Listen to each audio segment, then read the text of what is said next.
नमस्कार दोस्तों, कैसे हैं आप लोग।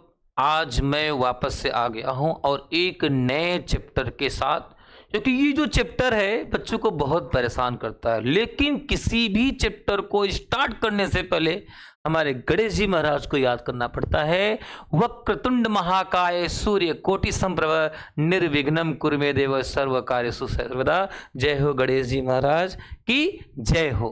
तो आप लोग कोई भी काम चालू करो तो पहले ईश्वर का नाम लीजिए, हमारे गणेश जी महाराज का नाम लीजिए, फिर कोई काम स्टार्ट कीजिए। तो आज जो हम पढ़ने वाले हैं वो पढ़ने वाले हैं अर्थमेटिक प्रोग्रेशन चैप्टर 5। ये जो चैप्टर है कई बच्चे कंफ्यूज होते हैं, लेकिन उस चैप्टर को स्टार्ट करने से पहले एक सर और वापस आ गए हैं जो बार बार आपके पास मिलते हैं ना। पढ़ाई में एक्सपर्ट बने, जब भी पढ़ाई करने बैठे ये सोचें कि आखिरी बार पढ़ रहा हूं, कल मेरा एग्जाम है। यकीनन इस सोच से की गई तैयारी एक अलग लेवल की होगी और आप बड़े से बड़े एग्जाम को पास कर जाएंगे। इस चीज का जरूर ध्यान देना। तो आप कभी भी कोई भी पढ़ाई करें ये सोच कर बैठे कि मेरा कल पेपर है। अगर ये तैयारी करेंगे बेटा तो कॉन्फिडेंस बढ़ेगा। ये मत सोचे कि टेस्ट है क्या नहीं है, ये मत सोचे। पेपर है तो पेपर है। इस सपने को तभी पूरा कर पाएंगे और वो सपना तभी अपना बन पाएगा। इस चीज का हमेशा ध्यान देना, और ये ध्यान अगर आपने रख लिया तो आपका सपना जरूर साकार हो जाएगा। ठीक है, चलो आगे बढ़ते हैं। तो हम बात कर रहे हैं अर्थमेटिक प्रोग्रेशन की, और यहां पर आपको मिलने वाला है 5 से 6 नंबर। ये इसको शॉर्टकट में मैं एपी के नाम से भी जानता हूं। ये पढ़ना है एपी, यानी कहने का मतलब हुआ कोई एक सीरीज आएगा और उस सीरीज में कॉमन डिफरेंस सेम हो जाएगा, तो उसको हम अर्थमेटिक प्रोग्रेशन, जो लंबे से सीक्वेंस वाइज सीरीज चलता जाएगा, अर्थात हिंदी में बोलते हैं इसको समांतर श्रेणी। समान अंतर मतलब डिफरेंस सेम हो। जैसे कि मैं एग्जाम्पल के तौर पे आपसे कह दूं कि कोई एपी की सीरीज लिया और 1 3 5 7 डैश डैश डैश, ये एक सीरीज ले लिया एग्जाम्पल के तौर पे, तो मैं देख रहा हूं कि हमारे पास 1 3 5 7 इन सब में जो डिफरेंस है वो 2 2 का डिफरेंस है। तो 2 2 के डिफरेंस होने से पता चला कि जो ये सीरीज है वो एपी की सीरीज है। तो पहले तो ये जानना है कि एपी की सीरीज है या नहीं। तो कैसे है, जब डिफरेंस सेम हो। तो आइए आगे बढ़ लेते हैं, बात कर लेते हैं। और यहां पे एक क्वेश्चन 5.1 के कॉन्सेप्ट वाइज जो बोर्ड पैटर्न को इंडिकेट करता है, जो जो एग्जाम में कॉन्सेप्ट आने के चांसेस हैं, उन सारे बातों पे आज हम लोग बात करेंगे, है ना। तो आइए देखते हैं क्या है। First 4 term of the AP, the first term and the common difference d are given as follow. हमारे पास ए और डी मालूम है। जो ए को बोलते हैं फर्स्ट टर्म, ए का मतलब हुआ फर्स्ट टर्म, इस ए का नाम है फर्स्ट टर्म, और डी का नाम है कॉमन डिफरेंस। समझ गए मेरी बात। जो ए है उसको फर्स्ट टर्म बोलेंगे। एक बात और समझाता हूं, ए है फर्स्ट टर्म, A2 है सेकेंड टर्म, A3 है थर्ड टर्म, A4 है फोर्थ टर्म, A5 है फिफ्थ टर्म। एक के साथ जो भी नंबर है वो टर्म्स हो जाएगा। ठीक है, तो A1 को मैं बोलता हूं A1 का मतलब होता है A। A2 का मतलब होता A में मैंने प्लस कर दिया D, तो A2 का मतलब हुआ A प्लस D का मतलब डिफरेंस। जब मैं A3 के पास चला तो वो हो गया A प्लस 2D। अब D में एक और D प्लस हो गया 2D। ऐसे A4 के पास चलूंगा तो ये बोलेगा A प्लस 3D। A5 की बात करूं तो ये बोलेंगे भाई साहब A प्लस 4D। जितने भी नंबर की बात करूंगा D एक कम चलेगा। ये फार्मूला माइंड में रख लेना। तो यहां पे ए और डी मालूम है और आपसे कह दिया कि फर्स्ट 4 टर्म निकालो भाई। तो आइए, सबसे पहले हमने क्या किया, A1 A2 A3। जरूरी नहीं है 4 टर्म बोला तो 4 टर्म तो चलना पड़ेगा, और कुछ नहीं बोला तो 3 टर्म निकाल के भी एपी बता सकते हैं आप लोग। समझ गए ना। तो आइए A1 के बारे में बात करूं तो A1 का मतलब ए, और ए की वैल्यू है 10। A2 का मतलब अभी फार्मूला बताया मैंने A प्लस डी, तो डी की वैल्यू क्या दे रखा है हमारे पास 10, और ये 10 पहले से है, तो 10 + 10 हो गया 20। A3 का मतलब हुआ A + 2D, A की वैल्यू 10 और 2D की वैल्यू हमारे पास क्या है 10। तो 10 × 20 इसमें कर दिया तो क्या हुआ 10, और 10 × 2 हो गया 20, ये मिल गया 30। A4 की बात करूं तो ये हो गया A + 3D, A के भाई साहब के जगह पे 10 और D की जगह पे 10, तो 10 3 जा 30, तो 10 + 30 ये हो जाएगा 40। तो अगर मैं AP की बात कर लूं तो पहला आंसर आ रहा है 10, दूसरा आंसर आ रहा है 20, तीसरा आंसर आ रहा है 30, चौथा आंसर आ रहा है 40 AP।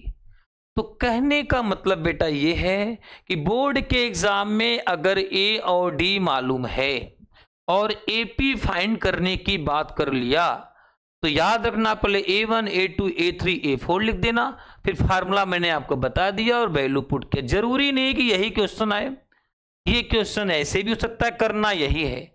A की जगह पे -1, D की जगह पे 1/2, A की जगह पे -1, D की जगह पे 1। अगर A और D की नॉलेज है तो आप AP का सीरीज इजी वे में बना सकते हो बेटा।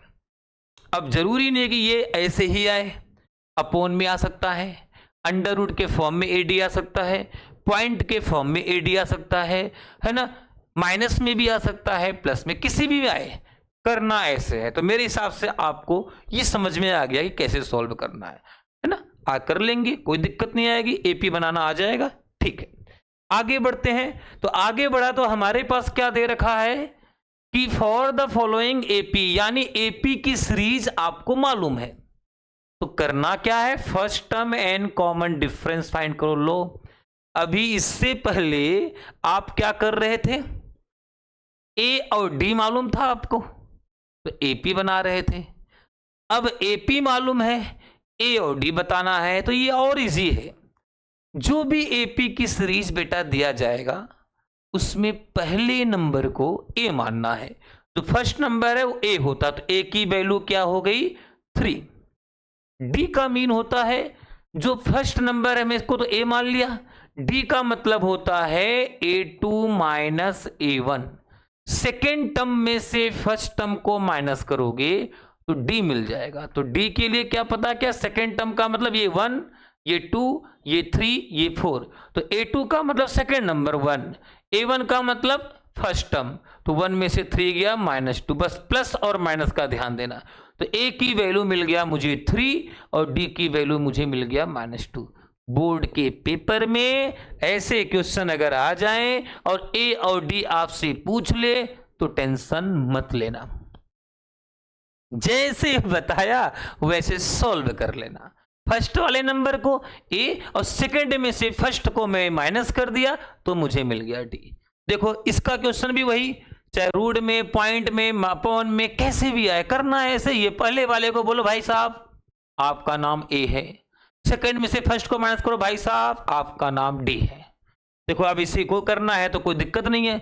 A की वैल्यू हो गया 1/3 और 5/3 में से 1/3 माइनस करेंगे तो D मिल जाएगा। कर दें, अरे चलो कोई बात नहीं। A की वैल्यू 1/3, D = A2 - A1, तो 5/3 - 1/3, ये A2 का आंसर है, ये A1 का आंसर है। अब माइनस किया तो एलसीएम हो गया 3 से 3 कट गया, 5 - 1 ये हो गया 4/3। यानी हमें जो मिला आंसर D का वो 4/3 मिल गया। कर लिया, आ गया समझ, कोई दिक्कत नहीं। चलो अच्छा, और भी है क्या? हाँ, अरे और भी है, और भी कॉन्सेप्ट है। देखो इसने क्या कहा, इससे पहला कॉन्सेप्ट सीखा आपने A और D से AP फाइंड करना, दूसरा सीखा AP से A और D कैसे फाइंड करते हैं, तीसरा कॉन्सेप्ट कहता है कि भाई which of the following are AP if they from AP, मतलब हमारे को AP के जैसा तो है बट क्या ये AP में है, चेक करो, हमें पता नहीं कि AP में है कि नहीं। अगर ये AP में है तो क्या कहना चाह रहा, find the common difference D, और क्या फाइंड करना, find the common difference D, right 3 more term. मतलब अगर ये AP में है, ये AP के फॉर्म में है तो आगे 3 नंबर और पता करो। हमें 4 नंबर तो मालूम है, A1 A2 A3 A4, लेकिन ये पता नहीं क्या सच में ये A1 A2 A3 A4 है। इसका पता कैसे करोगे? जब कभी बोर्ड के पेपर में इस तरीके की बातें कर ले आपसे, ये एपी में है या नहीं है, तो आप क्या करोगे? पहले नंबर को तो आपने क्या मान लिया? A2। डी पता करने के लिए सबको ऐड करोगे आप। कैसे? A2 minus A1 equal A3 minus A2 equal A4 minus A3, यानी सेकंड में से फर्स्ट, थर्ड में से सेकंड, फोर में से थर्ड, इन सब को हमें वैल्यू पुट करके चेक करेंगे। चार लोग हैं ना, चारों को चेक करेंगे और चारों में अगर डिफरेंस सेम हो गया तब तो वह एपी है, और डिफरेंस सेम नहीं हुआ तो बोल देंगे भाई ये सीरीज एपी का नहीं है, this series is not an AP. तो क्या करेंगे? आइए वैल्यू पुट करके देखते हैं। 4 A2 के प्लेस पर 4, 2 A3 के प्लेस पर 8, A2 के प्लेस पर 4, A4 के प्लेस पर 16 और A3 के प्लेस पर 8। तो ये हो जाएगा 2, ये हो जाएगा 4, ये हो जाएगा 8। ये क्या देख रहा हूं? Not equal. तो यहां पर लिखना पड़ेगा no, this series is not an AP, यानी ये सीरीज एपी नहीं है। मेरी बात समझ में आ रहा है ना बेटा? मैं ये देख रहा हूं A2 में से A1, A3 में से A2, A4 में से A3। जब मैंने माइनस किया, वैल्यू को सॉर्ट आउट किया, तो डिफरेंस सबका अलग अलग आ गया, तो इक्वल ही नहीं था, तो मैंने बोल दिया कि भाई ये एपी का सीरीज नहीं है। सेम ऐसे ही एक क्वेश्चन और है, 2 है, 5.2, 3 है, 7/2। इसको भी कर दे। चलो, बच्चे ने कहा सर ये भी कर दो।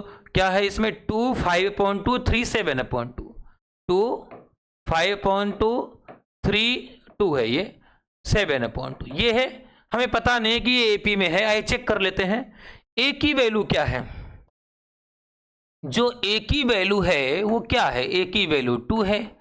डी के लिए A2 minus A1 equal A3 minus A2 equal A4 minus A3।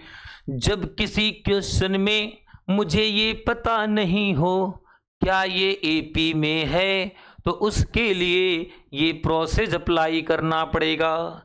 ये A1 है, ये A2, ये A3, ये A4, सारी वैल्यू इसमें पुट करेंगे। पुट करने के बाद चेक करेंगे क्या कॉमन डिफरेंस सेम आया। अगर सेम आया तो एपी में बताया, और सेम नहीं आया तो एपी में नहीं बताया। बोलो जय सिया राम। समझ में आया बेटा? तो मैंने क्या करा? वैल्यू को पुट किया। A2 is equal to 5/2, A1 equal to, A3 equal 3, A2 equal 5/2, A4 equal 7/2, A3 equal 3। इसके अपॉन 1 एलसीएम लिया 2 इज इक्वल टू, इसके अपॉन 1 एलसीएम लिया 2 इज इक्वल टू, इसके अपॉन 1 एलसीएम लिया 2। 2 से 2 कट गया 5, 2 का 2 में इंटू किया 4, ये 6, ये 5, ये 7, ये 6। मैं ये देख पा रहा हूं 5 - 4 1/2, 6 - 5 1/2, 7 - 6 1/2। क्या हो गया? जादू हो गया। सब में कॉमन डिफरेंस सेम मिल गया। तो मैंने क्या लिखा? Yes, this series an AP, this series is an AP. अब हम क्या करेंगे? क्वेश्चन में ये भी कहा था कि अगर ये एपी में है, क्या कहा था क्वेश्चन? कि अगर ये एपी में है तो आगे के 3 बंदे कहां हो भाई? कहां हो? ये देखो, अरे कहां हो? 3 मोर टर्म, 3 मोर टर्म। तो आइए, तो 3 बंदे भाई, 4 लोग मालूम थे, तो A5 A6 A7 पता करना है। तो A5 बोले A+4D, A6 बोले A+5D, A7 बोले A+6D। वैल्यू पुट कर दो। A के प्लेस पर तो 2 रखना है और D के प्लेस पर 1/2 रखना है। तो A को बुला लेते हैं 2 + 4 × 1/2, 2 से 2 कट्टी, यहां 2 बच्ची, 2 + 2 4 हो गया। ऐसे यहाँ पे a के प्लेस पर 2, 5 d के प्लेस पर 1/2। अब मैं ये देख पा रहा हूं कि यहाँ पे एलसीएम लेना, मतलब एलसीएम लेना पड़ेगा, तो क्रॉस मल्टीप्लाई भी कर सकते हो ऐसे। 2 2 जा 4 + 5 9/2। ऐसे यहाँ आ जाओ, a के प्लेस पर 2, 6 d के प्लेस पर 1/2, 2 से 6 कट गया 3 और यहाँ पे 5। तो जो now AP according to question जो एपी तैयार हुआ, वो एपी का जो आंसर मिला वो क्या मिला, आइए बेटा आ जाओ। 2, 5/2, 3, 7/2, 4, 9/2, आगे 5 डैश डैश डैश। ये बन गया ना एपी। आ गया समझ? तो कहने का मतलब हुआ कि जब ऐसा कॉन्सेप्ट आ जाए, अगर एपी में था, देखो यहाँ 1/2, 1/2, 1/2 सब में सेम हो गया, तो इसका मतलब ये एपी का सीरीज है। आ गया समझ? नेक्स्ट आगे बढ़ते हैं। 5.2 मतलब 5.1 में 3 कॉन्सेप्ट था। एक तो एपी कैसे फाइंड करना था, एक एपी गिवन था तो ए और डी कैसे फाइंड करना था, एक मुझे पता ही नहीं था कि वो एपी में है या नहीं, उसको पता करके चेक किया कि भाई हो तो आगे बढ़ते हैं, नहीं हो तो वहीं रोक देते हैं, भाई तुम रुक जाओ, यही था ना। अब 5.2 कहता है कि भाई हमारे पास एक क्वेश्चन दे रखा है, इसमें बात कर रहा है nth term an, nth term of AP, nth term of AP है, nth टर्म ऑफ एपी को बोलते हैं an, और an का फार्मूला होता है बेटा a + n - 1 × d। जो an, a का मतलब होता है फर्स्ट टर्म, an का मतलब होता है nth term of AP, n का मतलब होता है नंबर ऑफ टर्म, और d का मतलब होता है कॉमन डिफरेंस। हमारे पास 5 क्वेश्चन है, इनमें से किसी एक क्वेश्चन को मैं करके बता दूं। देखो यहाँ पे a है, d है, n है, an है। अब इसमें से देखो, किसी में an फाइंड करने के लिए बोला, किसी में d, किसी में a, किसी में n, किसी में an। मतलब 4 बंदे हैं इस घर में, और 3 बंदे की जानकारी रहेगी, एक बंदा इस फार्मूला से अप्लाई करोगे। तो किसी एक बंदे की नॉलेज आपको दे दूं मैं, बताइए किस बंदे की नॉलेज दूं? सर ये जो पॉइंट वाला है ये मुझे परेशान करता है, पॉइंट वाला है नॉलेज दे दो। तो पॉइंट वाला नॉलेज है 18.9 है, और ये 2.5 है, ये नहीं मालूम, क्वेश्चन मार्क ये मालूम है। तो इसका मतलब मुझे ये पता चला कि जो मैं इसकी बात कर रहा हूं 4th वाले नंबर की, ठीक है ना, a की वैल्यू यानी यहां पे जो a है वो कितना है -18.9, जो d है वो कितना है बेटा 2.5, जो हमारे पास n है नहीं पता, जो मेरे पास an है पता 3.6। तो an का अब मैं इसको सॉल्व करूंगा तो an = a + n - 1 × d। बस जो मुझे पता है उस वैल्यू को पकड़ के ले आओ। an, हेलो an बेटा आप यहां आ जाइए, a आप भी आ जाइए, n नहीं मालूम, कोई बात नहीं मालूम तो रो मत आप, d आप भी आ जाओ, d कहां हो 2.5। ये देखिए d की वैल्यू, a की वैल्यू और an की वैल्यू, मुझे जो पता था बेटा मैंने वो रख दिया। बस आपको ये देखना है कि पता किसका है, उसके घर का पता अगर मालूम हो जाएगा बेटा तो आप कंक्लूजन पे निकल पाओगे, रिजल्ट आ जाएगा। तो ये इसको पकड़ के मैं इधर ले आया, तो 3.6 प्लस इसको इधर ले आया तो 18.9, इस यहां प्लस है, ये 2.5 का n में इंटू किया तो 2.5n, 2.5 का 1 में इंटू किया तो ये हो गया 2.5, ठीक है। अब मैंने क्या किया, इसको इरेज कर दिया थोड़ा सा समस्या जन्म ले ली है यहाँ पे।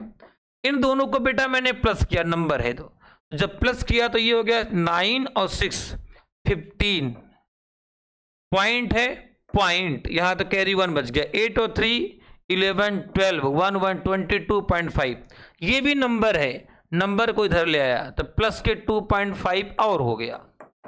यहां पे है 2.5n, क्या है बेटा यहाँ पे 2.5n। इन दोनों को जब मैंने प्लस किया तो ये हो गया 20.50, अपॉन में क्या लिख दिया 2.5 = n। पॉइंट से पॉइंट तो हटेगा नहीं, यहाँ पॉइंट हटाएंगे तो यहाँ इस पॉइंट हट के यहाँ 0 बढ़ जाएगा, क्योंकि यहाँ पे ऑलरेडी वो था, पॉइंट हट जाएगा। तो 25 से 250 में डिवाइड करेंगे तो क्या मिला 10, तो यानी n की जो वैल्यू है वो 10। तो कहने का मतलब ये हुआ बेटा कि केवल वैल्यू को पुट करना है, बस ये देखना है ये क्वेश्चन में क्या कह रहा है। अगर ये समझ में आ जाएगा तो आपका कभी भी कोई भी क्वेश्चन गलत नहीं होगा। केवल मुझे ये देखना है कि आखिर इस क्वेश्चन में पूछा क्या है। फार्मूला यही है, an is equal to a plus n minus 1 into d. Question कोई भी हो, पॉइंट हो, माइनस हो, अपॉन में हो, कैसा भी हो, रूट में हो, करना ऐसे ही है। समझ गए ना मेरी बात? आगे बढ़ते हैं। तो आगे बढ़ा तो हमारे पास एक ऊपर बैठे हुए एक क्वेश्चन आया। क्या क्वेश्चन आया है सेकेंड क्वेश्चन में कि 30 टर्म ऑफ एपी, यानी एपी मुझे मालूम है और 30 नंबर वाला बंदा कौन होगा। एपी में 3 बंदे ही मालूम है। कौन कौन नाम बता देता हूं। एक का नाम है 10, एक का नाम है 7, एक का नाम है 4। तो क्वेश्चन कह रहा है बताओ 30 नंबर वाला बंदा कौन होगा। एक बात का हमेशा ध्यान देना, जब किसी क्वेश्चन में एपी की सीरीज मालूम हो तो समझ लेना वहां 2 लोग तो आपको हमेशा मिलेंगे। कौन से 2 लोग? एक का नाम होगा ए का नाम क्या है 10, एक का नाम होगा डी का नाम क्या होगा A2 माइनस A1। A2 का मतलब 7, A1 का मतलब 10। क्या मिल गया -3। तो हमें ए और डी हमेशा मालूम रहेगा, क्योंकि एपी की सीरीज आपको बता दिया फर्स्ट वाले कॉन्सेप्ट में कि पहले नंबर को ए बोलना है, सेकंड में से फर्स्ट माइनस करोगे तो डी मिल जाएगा। पूछा है मुझे 30 टर्म, A30 यानी A30 की बात कर रहा है। और आपको हमने बता रखा A30 का मतलब हुआ A प्लस 29D। क्या होगा? A plus 29D। A20 A plus 19, A17 A plus 16D। जितना भी नंबर बोलेगा D उससे एक कम हो जाएगा। वैल्यू पुट कर लो। A आ जाओ इधर, 29D आप इधर आओ। कई बार बच्चे प्लस माइनस की गलती कर देते हैं, तो आपको प्लस माइनस का ध्यान देना है। वैल्यू पुट करते टाइम बेटा कभी क्वेश्चन गलत नहीं होगा आपका। तो ये हो गया 10 और इसका इंटू किया प्लस माइनस माइनस 87 और 87 में से 10 गया तो ये हो गया माइनस के 77। तो इसका आंसर हुआ -77। तो इस तरीके का कोई भी क्वेश्चन एग्जाम में आए अपॉन में पॉइंट में 30 टर्म दिस सीरीज, ये टर्म दिस सीरीज, ऐसे कर लेना। ठीक है, नेक्स्ट आओ। यहां पे हमारे पास क्वेश्चन है to fill in the blank. या कुछ नहीं है, कुछ नहीं है भाई, यहाँ पे कुछ नहीं है। यहाँ पे 26 है। 3 ही लोग हैं और 3 लोगों में से बीच वाला जो मिड वाला पॉइंट है, मिड वाला नंबर है, वो गायब है। अब बोर्ड एग्जामिनर ने कह दिया बताओ इसका आंसर कैसे होगा। जब 3 ही लोग हैं और बीच वाले नंबर कहीं खाना खाने गए हों तो इसका फार्मूला होगा A2 इज इक्वल टू, क्या होगा बेटा, A2 is equal to A1 plus A3 upon 2। यानी फर्स्ट नंबर और थर्ड नंबर दोनों को प्लस करके डिवाइड 2 कर देंगे तो हमें मिड वाला नंबर मिल जाएगा। तो 2 प्लस 26 अपॉन 2, तो A2 is equal to 28 upon 2, ये मुझे मिल गया 14।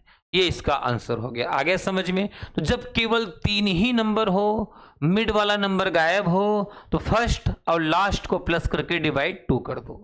बट इस क्वेश्चन में क्या देख रहा हूं, यहां तो भैया 1 2 3 4 1 2 3 4, लेकिन 3 4 में केवल 2 लोग गायब है, 2 लोग मालूम है, 4 लोग हैं यहाँ पे।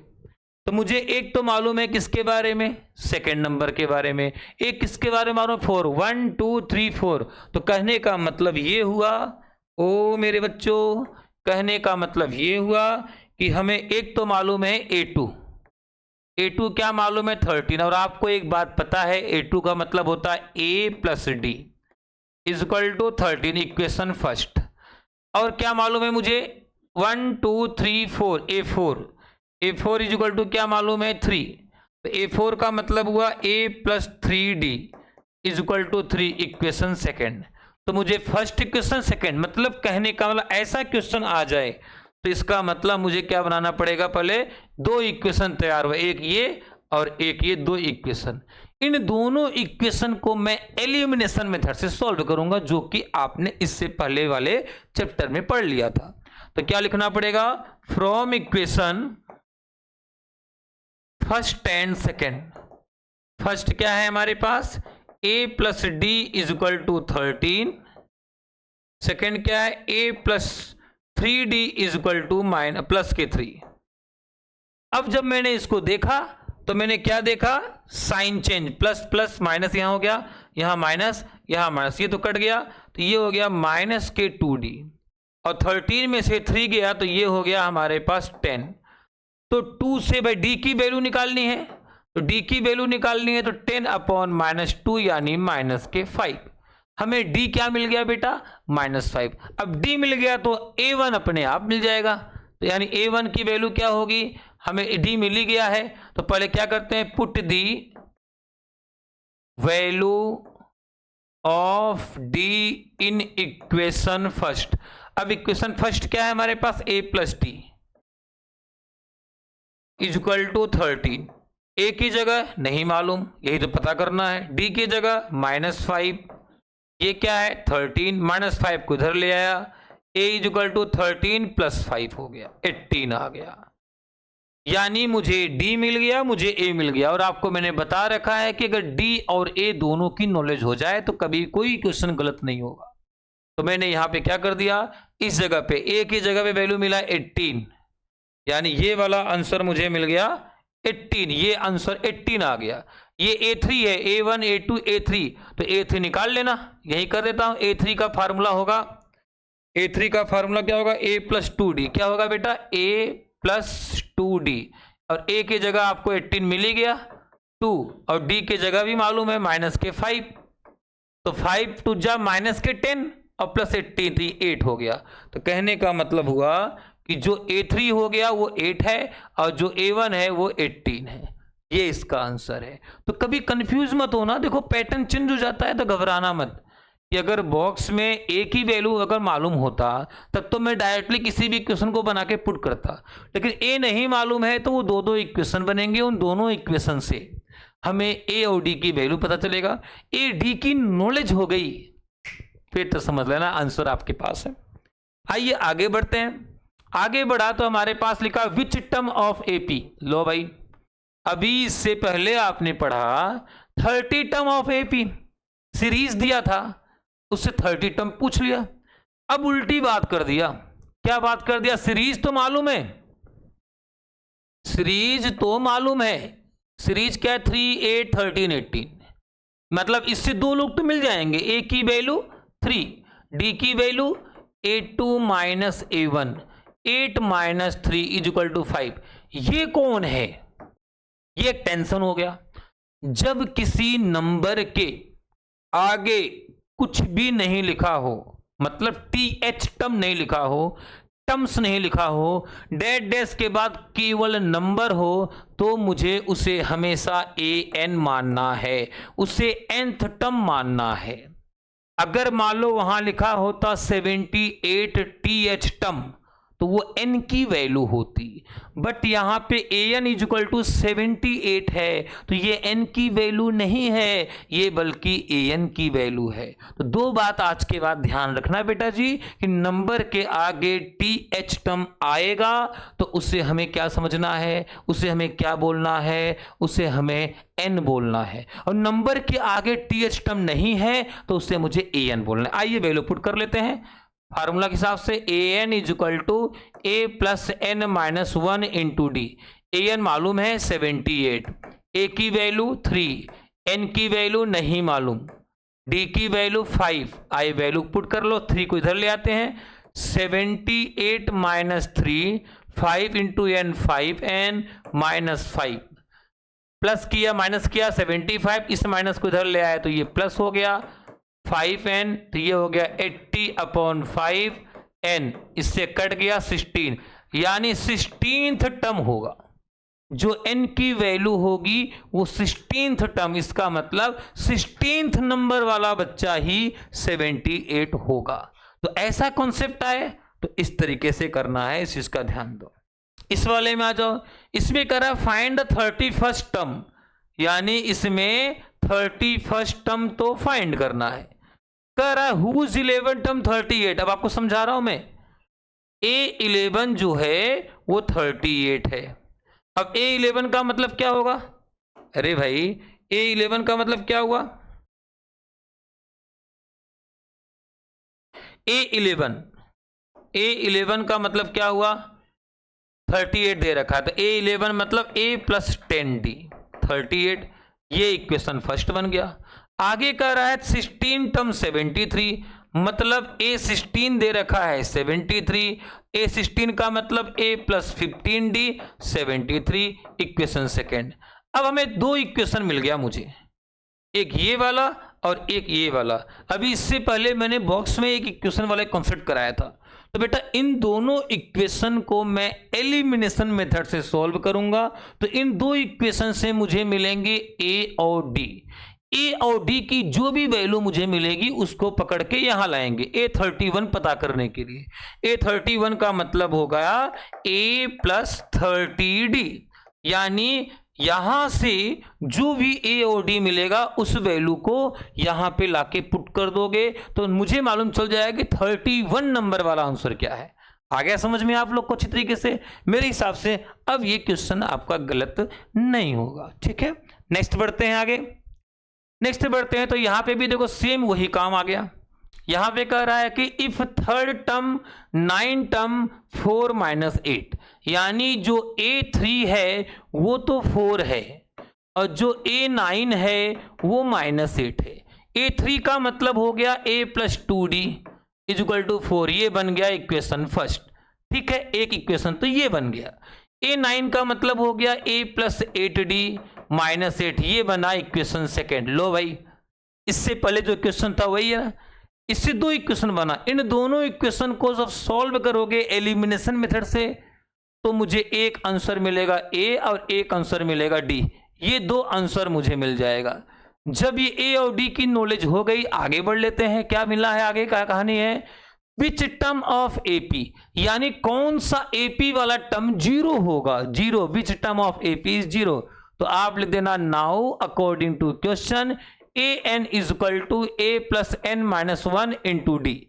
अब कह रहा है कौन सा नंबर जीरो होगा, मैं ही नहीं मालूम मुझे जीरो होगा, तो मैंने इस an के जगह पे जीरो लिख दिया। जब मुझे ये मालूम ही नहीं कौन सा नंबर जीरो होगा तो मैंने nth टर्म को ही जीरो लिख दिया। ए और डी यहां से आपको जो मिला हुआ आंसर रहेगा उसको यहां पुट करेंगे तो मुझे n की वैल्यू मिल जाएगी और जो n का आंसर आएगा वही नंबर जीरो माना जाएगा। तो आइए वैल्यू जब पुट करोगे यहां पे तो अपने आप आंसर आपको मालूम चल गया। समझ गए ना मेरी बात भाई? ये इक्वेशन फर्स्ट A थर्ड 4 है, A9 माइनस 8 है। इन दोनों इक्वेशन को सॉल्व करेंगे, सॉल्व करने से A और D मिलेगा। A और D मिलने के बाद ये फार्मूला यूज करेंगे और वैल्यू पुट कर देंगे तो आपको आंसर मिल जाएगा। यहां पे करा how many 3 digit number, very very very very most important question for your board examination.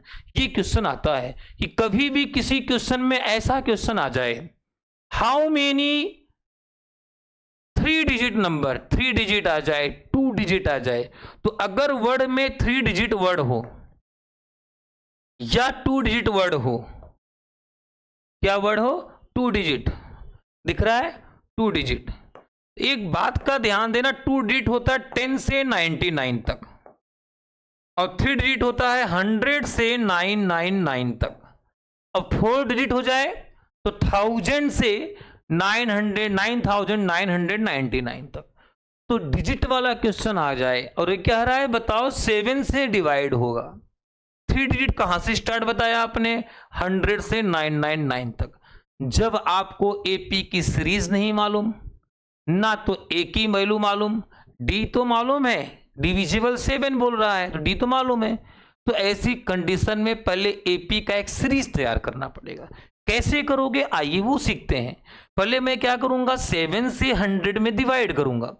जब 7 से 100 में आप डिवाइड करेंगे, 7 से 100 में अगर आप डिवाइड करेंगे तो हम कैसे करें डिवाइड? 7 से 100 में 7 1 जा 7, यहाँ पे बच गया 3 0, 7 4 जा 28, रिमाइंडर 2 मिला। फिर उसके बाद आप 7 से 999 में डिवाइड करेंगे। 999 में डिवाइड किया तो 7 1 जा 7, 2 9, उसके बाद 4 जा 28, 1 9 7 2 जा 14, रिमाइंडर 5 बचा। तो सबसे पहले हम क्या करेंगे, जब ऐसा क्वेश्चन आए 7 से डिवाइड किया फर्स्ट डिजिट में, मतलब स्टार्ट डिजिट में 3 के और लास्ट डिजिट में 3 के, ठीक है। उसके बाद एपी का फर्स्ट टर्म पता करने के लिए जो हमारे पास डिवाइजर और क्या हमारे पास रिमाइंडर है, इन दोनों के डिफरेंस को 7 - 2 क्या हुआ 5, इन दोनों के डिफरेंस को हमें 3 डिजिट में प्लस करना। 3 डिजिट का नंबर स्टार्टिंग पॉइंट क्या है 100, तो 100 में प्लस किया तो क्या हुआ 105। बात समझना, पहला काम 100 में मैंने 7 से डिवाइड किया तो ये 2 रिमाइंडर मिला और डिवाइजर हमारा 7 है। तो फर्स्ट टर्म पता करने के लिए डिवाइजर और रिमाइंडर का जो डिफरेंस होगा वो 3 डिजिट के स्टार्ट वाले नंबर में फिल प्लस कर देना है। प्लस किया कितना मैंने 100 में, कितना प्लस का डिफरेंस कितना 5, तो 105। 7 से डिविजल बोल रहा है ना, प्लस 5 7 कर दो 1112, फिर 7 प्लस करो 119, ये बन गया सीरीज। यानी मैं 5 प्लस 7 7 प्लस करते चला जाऊंगा। इस 7 से डिविजल बोला है तो मुझे एक एपी की सीरीज मिल जाएगी। और लास्ट वाला नंबर पता करने के लिए कि लास्ट में 999 है, इसको डायरेक्टली रिमाइंडर को माइनस करो तो 999 में रिमाइंडर कितना 5, तो क्या आ जाएगा 994। लो भाई, आपको एक सीरीज तैयार होके मिल गया। इस सीरीज में क्या क्या मिल गया, इस सीरीज में क्या क्या मिल गया, इस सीरीज में ए मिल गया, ए क्या है 105, डी मिल गया, डी क्या होगा 112 - 105 7 सी तो है। ये कौन है, ये एन है, ये कौन है, ये एन है। और एन क्या हुआ 994, ये है डी और ये है ए। हमें ए मिल गया, हमें डी मिल गया, हमें एन मिल गया। तो जब मुझे ये सारी बातें मिल गई तो अब मैंने क्या किया, ये तो एन की वैल्यू है और ये डी की वैल्यू है और ये ए, तो एन का फार्मूला यूज कर लिया। फार्मूला होगा a plus n minus 1 into d. बस बेटा इसमें वैल्यू पुट कर दो, एन की जगह पे 994, ए की जगह पे 105 और डी के प्लेस पर हम क्या लिख देंगे 7। और ये करते ही मेरा पूरा आंसर क्या हो जाएगा, क्लियर हो जाएगा और आंसर मिल जाएगा कि कितने नंबर 7 से डिवाइड होंगे। तो डिविजिबल वाला कोई भी क्वेश्चन आए बस इस बात का ध्यान देना, पहले एपी की सीरीज बनाना है। एपी की सीरीज कैसे बनाओगे, डिवाइड करके देखना है। फर्स्ट वाला नंबर पता करने के लिए डिवाइजर रिमाइंडर का डिफरेंस प्लस करके फिर जिससे डिविजिबल है उसको प्लस करते जाएंगे तो एपी की सीरीज मिलेगा। लास्ट वाला नंबर पता करने के लिए जो रिमाइंडर है उसको डायरेक्टली, लास्ट नंबर क्या था हमारे पास 999, इसमें से माइनस कर देंगे। आ गया समझ में? तो आगे बढ़ते हैं। आगे बढ़े तो हमारे पास आगे भी कुछ लिखा है, find the 20 term from the last. Very very very most important for your exam, बहुत इंपॉर्टेंट है ये भी, कि जब कभी किसी क्वेश्चन में from the last word use करे तो इस चीज का स्पेशल ध्यान देना। इससे तो आपको एक चीज मालूम चली गया है, एक तो ए की वैल्यू क्या है 3 और डी की वैल्यू A2 - A1, 8 - 3 = 5। 20 बोला है तो यानी an की जो वैल्यू है वो है 20। ये क्या है 253, ये मेरे पास लास्ट वाली वैल्यू है 253। यानी जब from the last word use करे तो जिसके आगे टीएस टर्म नहीं लिखा है उसको एन ना बोल के एल बोलना है, एन ना बोल के एल बोलना है। और एक जादूगरी वाला फार्मूला यूज कर लेना, कौन सा वाला, an = L - n - 1 into D. ये फार्मूला यूज कर लेना। अभी तक तो अलग फार्मूला था, लेकिन जब from the last word use करे तो लास्ट में से n - 1 इंटू डी को माइनस करना पड़ेगा। तो an की वैल्यू मुझे नहीं मालूम, l की वैल्यू कितना है ये 253, n मुझे मालूम है कितना 20 और d क्या मालूम है 5। तो ये हो जाएगा 253, 20 में से 1 गया, 19 × 5 95 और 13 में से 5 गया, कितना आ गया 8 और यहाँ 14 में से 9 गया, ये भी कितना आ गया 5 और यहाँ बचा 1, यानी फ्रॉम द लास्ट 158 नंबर होगा। तो अगर ऐसा क्वेश्चन आ जाए from the last word use कर ले तो ये वाला फार्मूला, चमत्कारी फार्मूला अप्लाई कर लेना, ये चमत्कारी फार्मूला, इसमें वैल्यू पुट कर देना, इसी वे में आंसर मिलके आ जाएगा। यहां पे चलते हैं। Subba Rao started work 1995। सुब्बा राव 1995 में जब कोई काम स्टार्ट किए तो उनकी एनुअल सैलरी 5000। क्या बात है। और इंक्रीमेंट 200 हो रहा था ईच ईयर, हर साल। बताओ कौन से साल में उनको 7000 मिल जाएगा। तो इसका मतलब ये हुआ, स्टार्टिंग सैलरी का मतलब ए की वैल्यू कितना दे रखा है, ए की जो वैल्यू मुझे दे रखा है बेटा जी, ए इक्वल टू है 5000, इंक्रीमेंट 200 हो रहा है बार बार, तो डी की वैल्यू हो गई 200। कौन से ईयर में 7000 होगा, तो इसका मतलब ये एन की वैल्यू है। अब हमें क्या नहीं मालूम, एन, यानी पहले मैं एन की वैल्यू पता करूंगा। आइए पता ही कर लेते हैं। A n is equal to a plus n minus 1 into d. A n के प्लेस पर लिख दिया 7000, ए के प्लेस पर लिख दिया 5000, एन के प्लेस पर नहीं मालूम, डी के प्लेस पर मैंने लिख दिया 200। इस 5000 को पकड़ के इधर लाया तो 7000 में से 5000 माइनस हो जाएगा।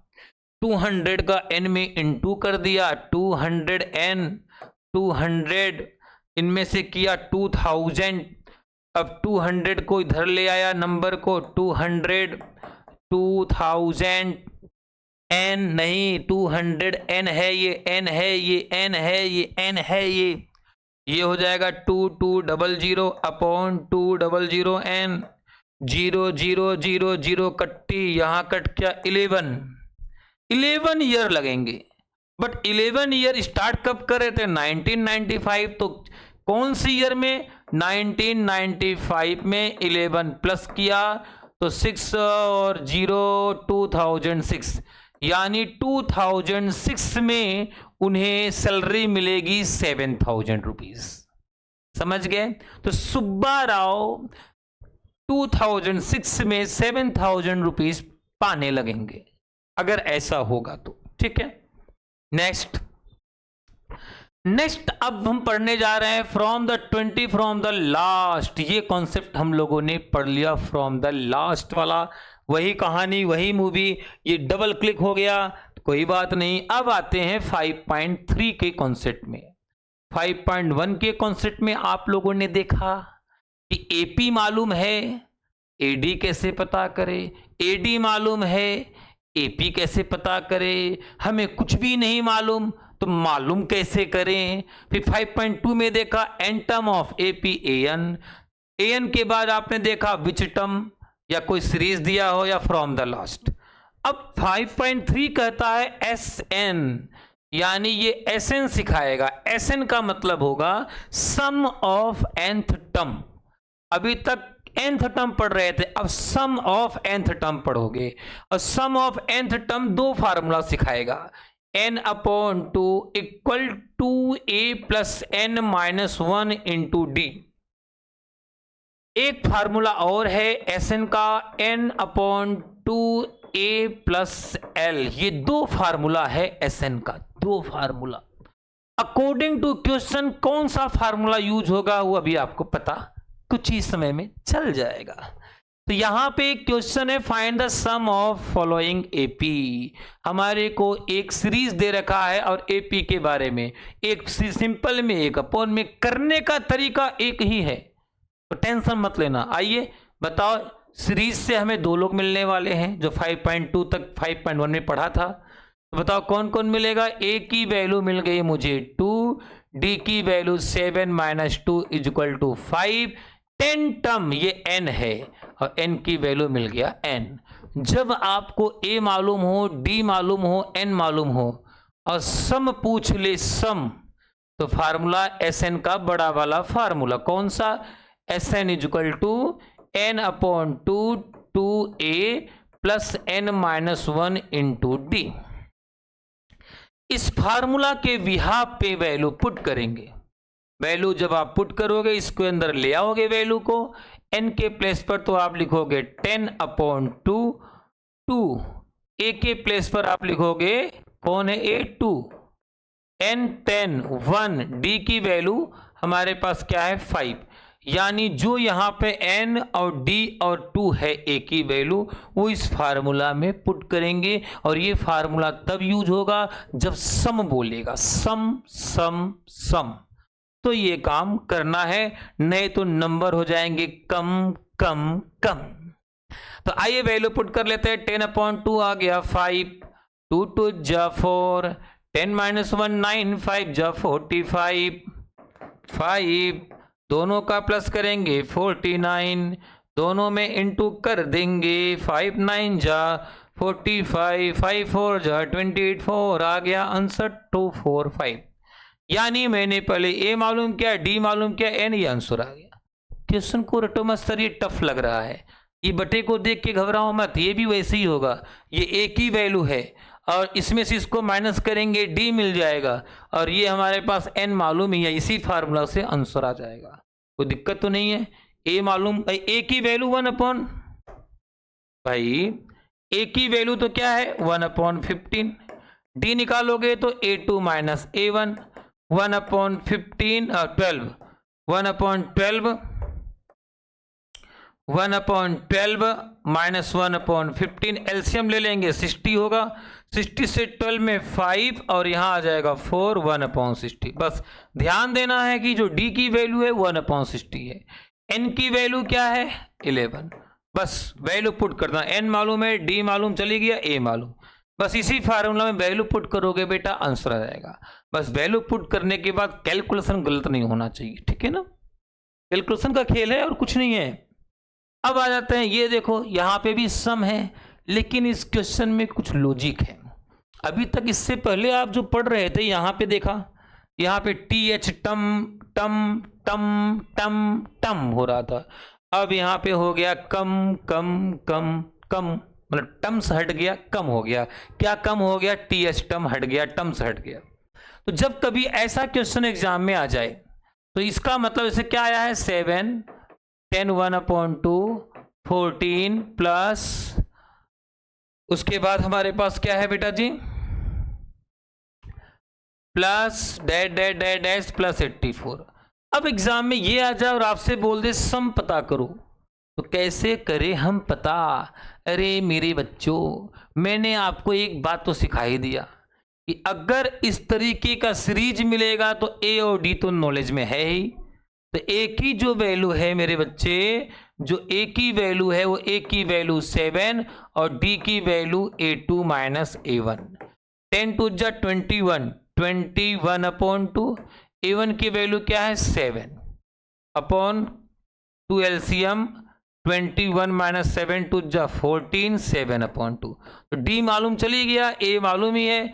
ये कौन है? ये आपको मैंने बता ही दिया है कि जब किसी भी नंबर के आगे पीछे कोई नहीं लिखा हो तो उसको मैं AN कहता हूं। तो AN क्या दे रखा है 84, बट बोर्ड एग्जाम ने कहा सम पता करो, और सम वर्ड यूज करने से कंफ्यूज कर दिया इस क्वेश्चन ने।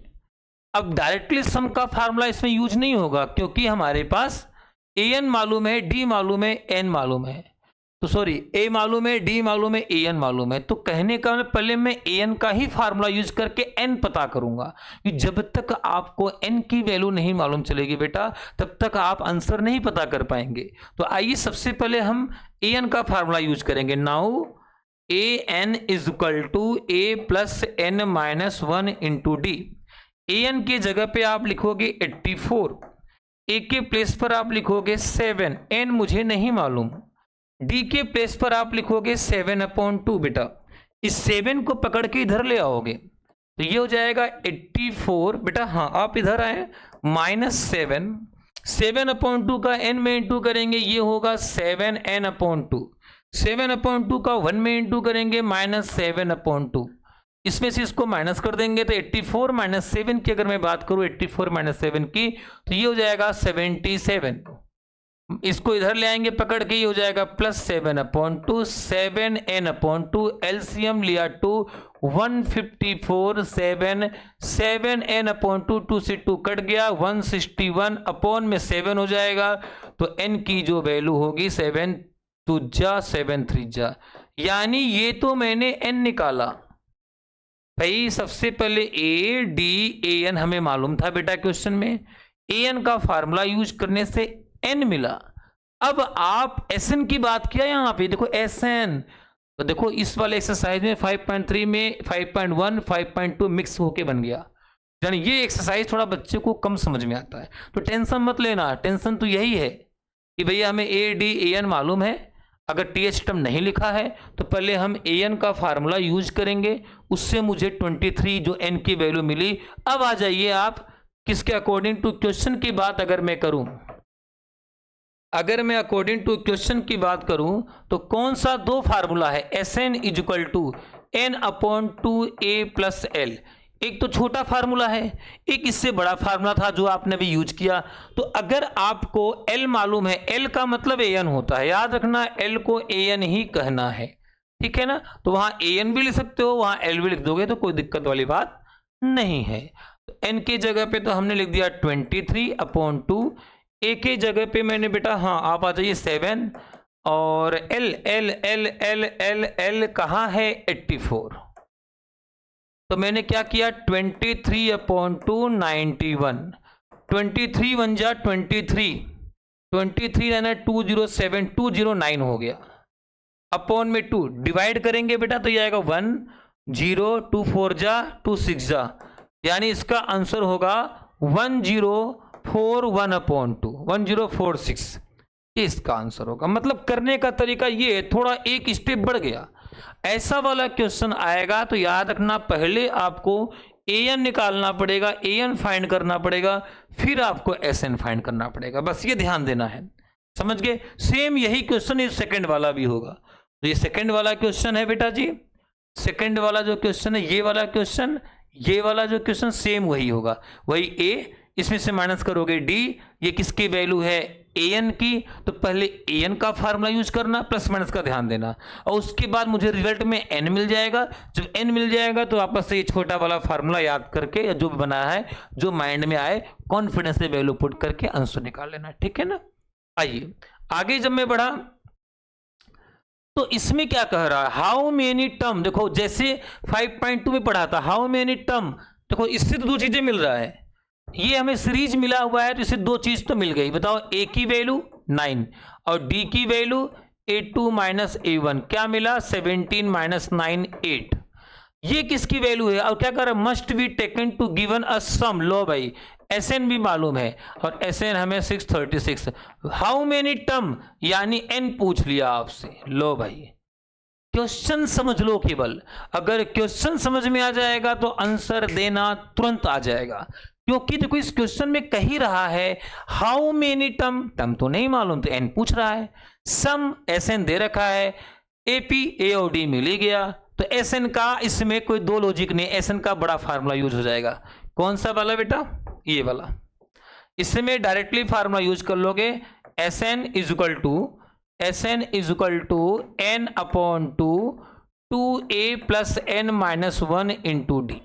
एसएन की वैल्यू दे रखा है 636, n नहीं मालूम, 2a की वैल्यू मुझे मालूम चली गया है 9,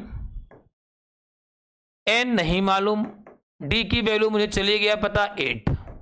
अब क्या करेंगे, इसका इसमें इंटू कर देंगे तो ये 1272, 2 9 जा 18, 8n -8। बस कैलकुलेशन का ध्यान रखें, कैलकुलेशन गलत नहीं होना चाहिए आपका। तो बेटा ये 1272, 18 में से 8 गया 10, तो n इज इक्वल टू ये हो गया 8n माइनस के या प्लस के 10। इस n का अंदर इंटू कर दो बेटा, 1272 8n स्क्वायर प्लस 10n। अब मैं इसको ऐसे भी लिख सकता हूं, कैसे, इसको मैं ऐसे भी लिख सकता हूं 8n स्क्वायर प्लस 10n, और इसको इधर ले लिया मैंने तो 1272, बात तो कोई दिक्कत नहीं है, मैं ऐसे भी लिख सकता हूं भाई, इसको इधर लिख दिया इसको इधर लिखा, बात तो LHS is equal to RHS, तो ऐसे भी कर सकता हूं बेटा। तो मैं क्या करूंगा, पहले कॉमन निकाल लेते हैं, तो छोटा कर लेते हैं, तो यहां मिल गया हमें 4n, यहां मिल गया 5 और इक्वल टू 1272, 1272 से कट गया बेटा 636, इसको इधर ले आया 4n square plus 5n 636 minus में हो जाएगा।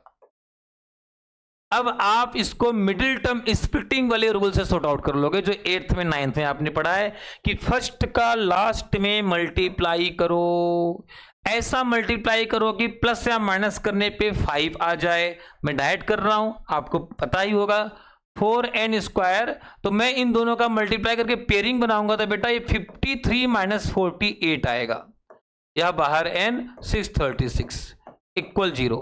ये हो गया 4n square 53n minus 48n minus 636 equal 0।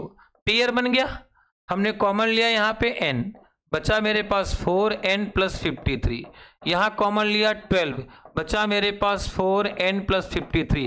बस ध्यान देना जो आंसर यहाँ है वही यहाँ आना चाहिए, अगर ऐसा है तो ही आपका फैक्टर सही है, नहीं तो कोई न कोई आपने बेटा मिस्टेक किया होगा। ठीक है, तो मैं इन दोनों के लिए पहले किसको लिख लेता हूँ, कॉमन वाले को 4n plus 53 is equal to 0 एक ब्रैकेट में और n माइनस 12 इक्वल 0 दूसरे ब्रैकेट में, मतलब डायरेक्ट लिख दिया मैंने। तो n इज इक्वल टू हो जाएगा माइनस 53/4, जो कि ये आंसर नेगेटिव है तो माना नहीं जाएगा, n की वैल्यू नेगेटिव में नहीं तो n की वैल्यू क्या माना जाएगा 12, यही ओरिजिनल आंसर है। अब देखो छोटा सा क्वेश्चन था, कितनी बड़ा कैलकुलेशन दे दिया। अब ये छोटी सी कैलकुलेशन को बड़ा कैलकुलेशन में प्लेटफॉर्म में वही कर सकता है जिसको कॉन्सेप्ट क्लियर होगा, समझने मेरी बात। तो जब कभी भी सम वर्ड आ जाए तो इस तरीके का कॉन्सेप्ट अप्लाई करना। देखिए 5.2 में तो ऐसा था नहीं, वहां सम बोला नहीं था, तो डायरेक्ट an का फार्मूला यूज करके वैल्यू पुट कर लिया था। बट बेटा यहाँ देखो दोनों में से कितना डिफरेंट है, तो कैलकुलेशन बहुत जरूरी है, आपकी कैलकुलेशन सही होनी चाहिए। आगे बढ़ता हूं मैं, हमारे पास क्या लिखा है, लो भाई sum of 7 term 49, 17 term 289, sum of n term. लो भाई क्या बातें हो गई, क्वेश्चन क्या कह रहा है, जो 7 टर्म है, मैं अगर केस 1 की बात करूं, केस फर्स्ट की बात करूं, अकॉर्डिंग टू फर्स्ट कंडीशन ये 7 टर्म दे रखा है 49। 7 टर्म का मतलब Sn का फार्मूला यूज करना है, S7 दे रखा है, तो n/2 2a plus n minus 1 into d is equal to 49। अब n के प्लेस पर लिख दिया मैंने 7/2 2a plus 7 minus 1 into D 49। 49 7 से कट गया 7 बार। अब बेटा इस 2 का इसमें इंटू हो जाएगा, तो ये हो जाएगा 2a प्लस 6d, 2 का 7 में इंटू किया वापस से हो गया ये 14, 2 कॉमन ले लिया तो a plus 3d is equal to a plus 3d is equal to यहाँ पे क्या था 14, तो 14 से ये तो कट जाएगा 2 7 बार, तो यानी पहला इक्वेशन तैयार हो गया a plus 3d is equal to 7। Same ऐसे ही केस सेकंड की अगर मैं बात करूं, केस सेकंड की बात करूं तो पहला इक्वेशन तैयार हुआ, ये क्वेश्चन थोड़ा बड़ा है, इसको देख के घबराना मत। ये कह रहा है S7 49, तो मैंने Sn का फार्मूला यूज किया और S7 49 के हिसाब से इक्वेशन तैयार कर लिया Sn का बड़ा फार्मूला से। सेम ऐसे ही S17 दे रखा है, कितना दे रखा है 289, सेम फार्मूला वही n/2 2a plus n minus 1 into d is equal to 289। n की वैल्यू बेटा 17 2 और यहाँ पे 2a और यहाँ पे हमने लिख दिया 17 माइनस 1 और d की वैल्यू मुझे मुझे मुझे पता है क्या, नहीं पता, 289। 17 से 289 कटा 17 टाइम, इसके अपॉन 1, तो 2a 17 में से 1 गया 16d इज इक्वल टू 217 का इंटू कर देंगे, 17 2 जा 34। अब 2 कॉमन ले लिया, a plus 8d is equal to 34, ये आ जाएगा बेटा 17, तो ये बना a plus 8d is equal to 17। लो भाई इक्वेशन सेकेंड। अब इन दोनों इक्वेशन को जब बेटा आप सॉल्व करोगे तो उससे 2 आंसर मिलेगा, एक a का और एक d का आंसर मिलेगा। ये सॉल्व तो करना आपको आ ही जाएगा कि इन दोनों इक्वेशन को एलिमिनेशन से सॉल्व करना। ए से ए तो बेटा कट जाएगा, डी की वैल्यू मिल जाएगी, डी की वैल्यू को फर्स्ट इक्वेशन में पुट करोगे ए, तो ए और डी मिल जाएगा। ए और डी मिलने के बाद फिर आपको लिखना पड़ेगा नाउ Sn, वापस से n upon 2a plus n minus 1 into D. तो जो a और d की वैल्यू यहां मिली या जो मिलेगा उसको यहां a और d के प्लेस पर वैल्यू पुट करना, तो n के फॉर्म में आंसर आएगा। इसका आंसर आएगा n स्क्वायर। इसका जो आंसर आएगा बेटा वो क्या आएगा, n स्क्वायर, क्योंकि हमें n की वैल्यू मालूम ही नहीं है, मुझे a और d की वैल्यू पता चलेगा और a और d की वैल्यू को इसे पुट करेंगे तो n के फॉर्म में आंसर आएगा n स्क्वायर। तो ये देखो कंफ्यूज कर दिया बोर्ड एग्जामिनर ने कि सम 7। अब कई बच्चे गलती क्या करेंगे, a plus 6d, a plus 16d, जबकि यहाँ सम वर्ड यूज किया तो S7 S17 की बात क्या है ना। ये कंफ्यूजन हमेशा रखना माइंड में कि दूर हो जाए है, क्या दिक्कत है। आइए यहाँ पे क्या कर रहा, लो ये तो और इजी है, ये कर रहा sum of odd number between 0 and 50। 0 और 50 के मिड में हमें सम पता करना, ऑड नंबर। अब ऑड नंबर 0 to 50 की बात करूं, अगर मैं 0 to 50 की बात करूं बेटा मैं अगर, तो 0 से 50 के बीच में ऑड नंबर 1 एपी जो तैयार होगा, 1 3 5 7 डैश डैश डैश कहां तक चलेगा 49। इसका मतलब तो यही हुआ कि 0 से 50 के बीच में ऑड नंबर का आपको क्या पता करना है, सम। तो ये किससे अब क्या क्या मिल सकता है, a मिल गया, a क्या है 1, d मिल गया, d क्या होगा a2 माइनस a1 यानी 3 माइनस 1 यानी 2। और ये किसकी वैल्यू है, इतने देर से पढ़ रहे हो तो समझ में आ गया ये किसकी वैल्यू है, ये किसकी वैल्यू है an की। an की वैल्यू क्या है 49। तो कहने का मतलब पहले हम an का फार्मूला यूज करेंगे, an is equal to a plus n minus 1 into d. an की वैल्यू हमने क्या लिख दिया 49, a की वैल्यू 1, n मुझे नहीं मालूम, d की वैल्यू 2, 1 इधर ले आया, 49 minus 1 is equal to 2n minus 2। तो यहां हो जाएगा बेटा कितना 48, इस 2 को इधर ले आएंगे तो plus 2 is equal to 2n। ये हो गया 50 अपॉन 2n यानी 25, यानी जो मुझे n मिला वो 25। बट ये आंसर नहीं है, क्वेश्चन में कह रहा है सम बताओ। तो सम का मतलब वापस से आपको Sn निकालना पड़ेगा n अपॉन 2 और क्या निकालना पड़ेगा a प्लस एल भी कर सकते हो, क्योंकि लास्ट टर्म मिल गया 49 पे है ना। तो n के जगह पे तो आप क्या लिख दोगे 25 अपॉन 2 और a के प्लेस पर आप लिखोगे 1, l के प्लेस पर लिख दोगे 49। तो ये हो गया 25 अपॉन 2 50, ये भी कट गया 25 25 25 625। यानी ऐसे सॉर्ट आउट करना है कि जब बोर्ड के पेपर में इस तरीके का क्वेश्चन आ जाए तो सबसे पहले ये देखो ऑड नंबर बोल रहा है, इवन नंबर बोल रहा है या प्राइम नंबर। ऑड नंबर बोलेगा तो 2 से डिविजिबल नहीं होगा 1 3 5 7, इवन बोलेगा तो 2 से डिविजिबल होगा 2 4 6 है ना। और अगर प्राइम नंबर बोलेगा जो केवल अपने ही नंबर से डिवाइड होगा तो सबसे मिनिमम प्राइम नंबर 2 3 5 7 11 13 जो केवल अपने ही नंबर से डिवाइड होगा। नेक्स्ट आगे बढ़ते हैं तो क्या मिला मुझे, so that a1 a2 an यानी हमारे पास nth टर्म मालूम है और हमसे ये कह रहा है कि आपको nth टर्म अगर मालूम है तो आप AP पता करो। आगे दे नहीं रखा है इसमें, S15 पूछा था। क्या पूछा इस क्वेश्चन में, S15 का आंसर। तो जब कभी भी ऐसा क्वेश्चन आए an is equal to 3 + 4n, ठीक है, इस तरीके का क्वेश्चन अगर बेटा बोर्ड के पेपर में आ जाए, जब आपको ना a मालूम, ना आपको d मालूम, ना आपको an मालूम, ना आपको कोई मालूम, और ऐसे आ जाए an के फॉर्म में कोई आंसर, तो पहले उस an के फॉर्म वाले आंसर से AP तैयार करेंगे। क्या तैयार करेंगे, AP कैसे बनाएंगे, तो आइए बनाना सिखा देते हैं आपको। n is equal to 1, n is equal to 2, n is equal to 3 लिखेंगे। देन a1 a2 a3 मिल जाएगा, क्योंकि जब मैं n की वैल्यू 1 लिखूंगा तो a1, n की वैल्यू 2 लिखूंगा तो a2, n की वैल्यू 3 लिखूंगा तो a3 मिलेगा। अब वैल्यू पुट कर दो, 3 + 4 1, 3 + 4 2, 3 + 4 3, 3 4 7, 4 2 = 8 3 11, 4 3 = 12 3 15। लो भाई बन गया AP क्या बना बेटा मेरे पास, AP मेरे पास बन गया, एक तो आंसर आया 7, एक आया 11, एक आया 15। अब अगर AP मालूम चल गया तो आप इससे दो चीज पता कर सकते हो। वो दो चीज कौन है, वो दो चीज है, एक तो A की वैल्यू है 7, डी की value A2 minus A1, A2 की वैल्यू है 11, A1 की वैल्यू है 7, तो यानी डी भी मिल गया मुझे 4, डी मिल गया, ए मिल गया, और ये क्वेश्चन भी करा S15 निकालो, तो यानी हमें n की वैल्यू मालूम है अकॉर्डिंग टू क्वेश्चन 15। S15 का मतलब n की वैल्यू 15, बस Sn का फार्मूला यूज कर लो, n/2 2a plus n minus 1 into d. बस बेटा वैल्यू इसमें पुट कर देना, यानी n के प्लेस पर आपको क्या लिखना है 15, a के प्लेस पर 7 और d के प्लेस पर 4, आंसर मिल जाएगा।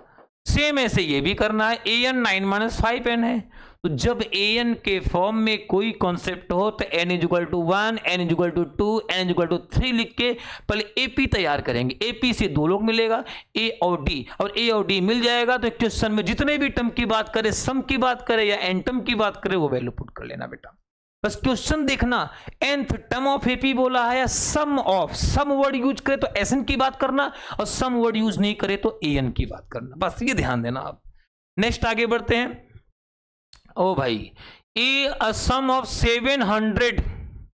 700 is to be use given 7 cash price. 700 रुपए को 7 कैश प्राइस में डिवाइड करना है स्टूडेंटों को, और हर प्राइस 20 लेस देन होगा, ईच प्राइस अपने पहले प्राइस से, तो इसका मतलब ये इसकी वैल्यू है Sn की वैल्यू है 700, और 7 प्राइस है तो n की वैल्यू है 7, बट मुझे A और D नहीं मालूम, बट हिंट दिया कि अगर आप A1 मानते हो भाई, लेट अगर हम अज्यूम कर ले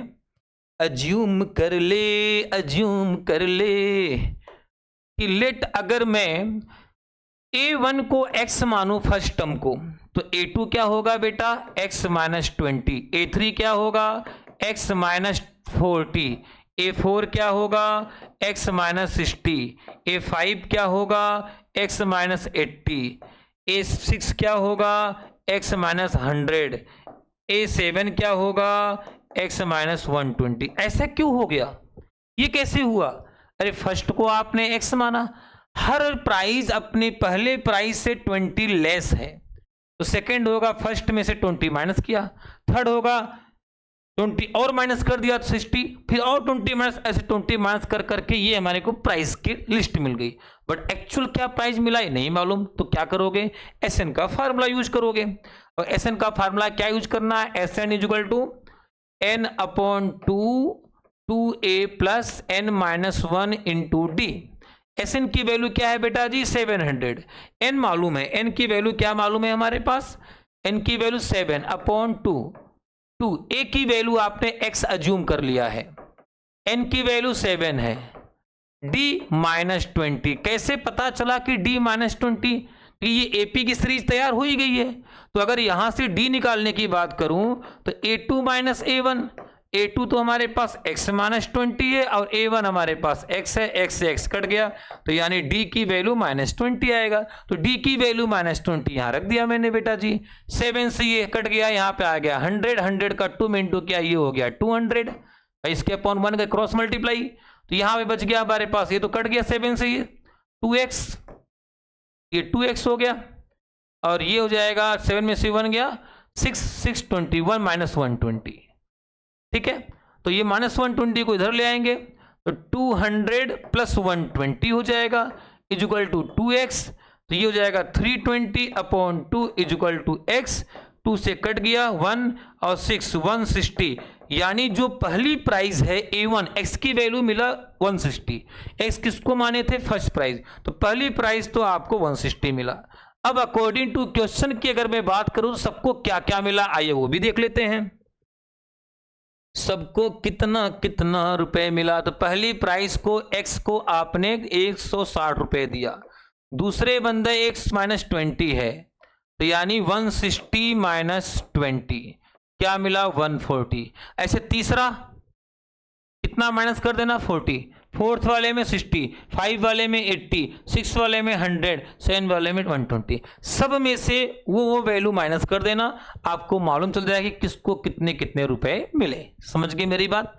तो ये था बेटा ये वाले कॉन्सेप्ट, इन सारे कॉन्सेप्ट को क्लियर किया। ये देखिए हमारे संस्कार परिवार के 2 होनहार स्टूडेंट जिन्होंने रिजल्ट में 4 चांद लगाया, जो 15th रैंक इन्होंने लाए राज्य स्तरीय मेरिट पे। और ये दोनों बच्चों का रिजल्ट भी आप देख रहे हैं 97.50, 97.50। ये बच्चा 100 आउट ऑफ 100 मैथ और साइंस दोनों में लाया है, और ये बच्चा अभी साइंस में 100 आउट ऑफ 100। इतना परसेंटेज बड़ा अगर आया है तो इस बच्चे ने बहुत मेहनत किया होगा, कुछ तो प्लानिंग किया होगा, हार्ड वर्किंग किया होगा, अपने सपने को साकार करने में जान लगा दिया होगा। तो सेम यही मेहनत आप लोग को करना है कि आपको भी मैथमेटिक्स में 100 आउट ऑफ 100 नंबर पे पहुंचना है। साथ में सपनों को हकीकत बनाने का जुनून रखो, क्योंकि मेहनत से बढ़कर कोई कुछ नहीं होता, कि मेहनत से बढ़कर जादू नहीं होता। ये जो जादू है ना, ये मेहनत का है। और आप अपने मेहनत को जादू वाला दिमाग दे दोगे ना, तो जिंदगी में 4 चांद लग जाएंगे। इस चीज का हमेशा ध्यान देना। Thank you. और अब जो मैं वीडियो बनाऊंगा, क्योंकि 12 फरवरी से बच्चों के बोर्ड एग्जाम हैं, 10th वाले जितने भी हमारे प्यारे प्यारे बच्चे हैं, इनके बोर्ड पेपर हैं। जब बोर्ड पेपर है तब मैंने एक दिमाग लगाया, 1 फरवरी को 80 आउट ऑफ 80 नंबर बोर्ड में कैसे आए, पूरा पेपर ही सॉल्व करूंगा, सारे मोस्ट क्वेश्चन बताऊंगा। और उस वीडियो को अगर आपने देख लिया, तो चाहे वो एमसीक्यू के क्वेश्चन हो, चाहे फिल इन द ब्लैंक हो, चाहे वेरी शॉर्ट है, चाहे लॉन्ग टाइप हो, कोई भी हो, सारे नंबर पूरे 80 आउट ऑफ 80 नंबर मिल जाएंगे। अब आप कहोगे सर अरे बेटा नाम ही बदलता है, काम वही है, रमेश की जगह सुरेश हो जाएगा, राम की जगह श्याम हो जाएगा, जग में सुंदर है दो नाम, चाहे कृष्ण को हो या राम, है ना। तो इस चीज का हमेशा ध्यान देना, नाम बदल जाएगा, काम हमेशा बेटा वही रहेगा। तो बस जैसे मैंने बोला इरेशनल प्रूफ करना है, तो √3 √5 टू कुछ भी हो जाएगा, आएगा तो इरेशनल। एसएफ एलसीएम नाम ही तो बदलेगा। तो इस पैटर्न से पूरे ABCD पैटर्न से मैं आपको 80 आउट ऑफ 80 की पूरी तैयारी कराऊंगा। वो लाइव होगा। अब वो लाइव कितने देर का होगा ये पता नहीं है, वो 2 घंटे भी हो सकते हैं, 3 घंटे भी, 4 घंटे। जब तक आपके 80 आउट ऑफ 80 नंबर कंप्लीट तैयार नहीं हो जाएगा, तब तक मैं उस वीडियो में बना रहूंगा, ताकि मैं भी चाहता हूं कि हर बच्चों के मैथ में 100 आउट ऑफ 100 नंबर मिले। और वो ऐसे होगा जब आपकी मेहनत रंग लाएगी अपने कॉन्फिडेंस के साथ। तो आपका मेहनत भी जरूरी है, और मेरी उस वीडियो को देखने में मजा भी खूब आएगा आपको, क्योंकि आपको बोरियत सा फील नहीं होगा, हंसाते रहेंगे, बुलाते रहेंगे, और आपने पहले से पढ़ा हुआ है तो रिवीजन स्पीडली हो जाएगा। तो टेंशन नहीं लेना है, और कॉन्फिडेंस से पढ़ना है, रिजल्ट भी अच्छा लाना है, और अपने मेहनत, अपने माता पिता के सपनों को साकार और पूरा भी करना है। ठीक है, मिलते हैं जल्दी, और कॉन्फिडेंस के साथ 1 फरवरी को लाइव में 80 आउट ऑफ 80 उसकी तैयारी अभी से कर लेना, कि सर जब वीडियो में आए तो धमाका हो जाए, है ना। जय हिंद, जय भारत।